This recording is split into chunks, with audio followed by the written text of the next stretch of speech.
Ito ang 5 ugaling sisira sa online business mo. Hi, I'm Neil of Feles Designs and 13 years na kaming tumutulong sa mga business owners dito sa Pilipinas.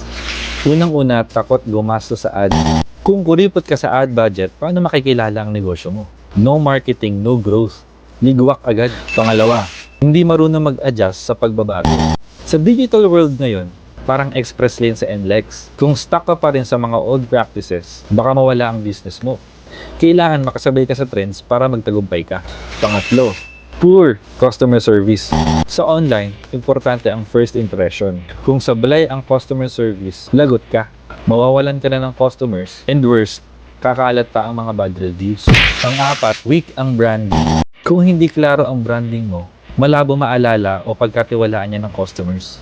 Parang daan na walang signs, walang pupuntahan. At pang-lima, walang tiwala sa bagong technology. Kung ayaw mong gumamit ng bagong tools at platforms, paano ka magiging competitive? Technology is the key para umangat ang negosyo mo online. Kaya mga bossing, iwasan ang mga ugaling ito para magtagumpay ang negosyo mo online. Feles Designs.